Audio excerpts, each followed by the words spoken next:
Hello everyone, another day, another legal learning. Just recently, kita mga Cebuano, we experienced natural calamities. So in this video, we will learn what is a fortuitous event, what is the effect of this fortuitous event to a contract or to an obligation na kita atong gina-enter.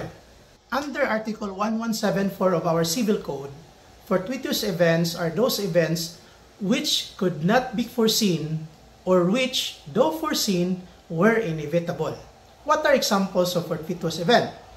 Natural calamities like floods, typhoons, earthquakes. It could also be accidents like fire, shipwreck, or lightning strikes, or acts of war or rebellion. Anong tawag mo nila fortuitous event? Example, typhoon. Can we see the typhoon? Yes, we can see it coming, but can we avoid it? No, we can't. That's why it's called fortuitous event.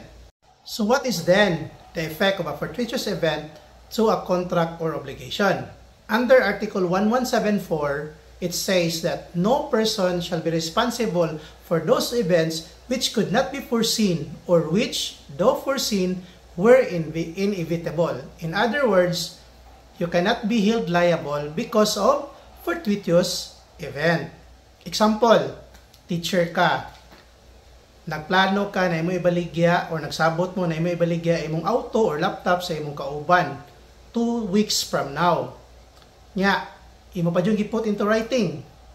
So, imong gipark ang imong auto sa usa ka mall na ning offer og shelter, but because of massive flooding, ang imong auto na totally wrecked.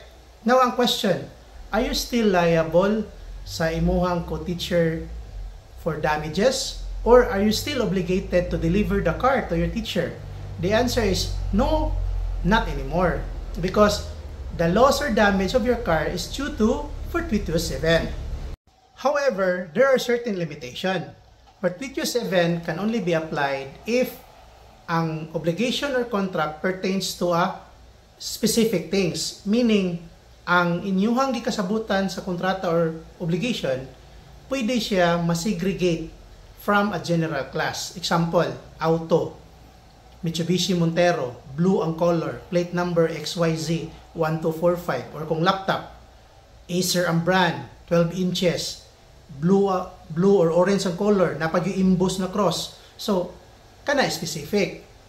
But fortuitous event cannot be applicable if ang inyuhang contract or obligation pertains to a generic thing. Example, money.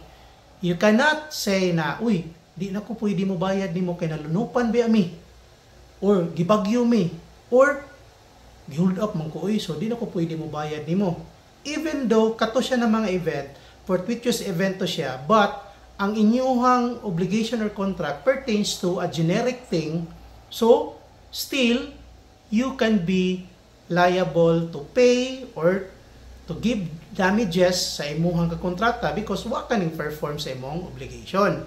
So, atong hinumduman, fortuitous event gali, specific things gali na siya, pwede.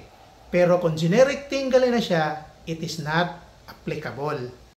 Because generic things never perish. Another exemption na even fortuitous event, malliable gihapon ka if, number 1, specified by law. So, specific siya sa law na ma-held liable ka bisag fortuitous event or naanay legal delay and bad faith sa imuhang part isip kakontrata sa other person. Ikaduha, if gi-stipulate siya sa inyuhang contract because under the law, pwede man ta maka-stipulate basta dili lang siya against law, custom, moral, public order, or public policy. And ikatulo, or when the nature of the obligation requires assumption of risk. Example, carrying of dangerous cargoes or items. So even though it is a fortuitous event, still, you can be held liable for damages to the other party. So I hope this video helps you understand what is a fortuitous event o unsa iyang effect into contract and obligation. So if you want to learn more videos about educational law, please like, share, and follow for more updates. Thank you so much for watching and God bless.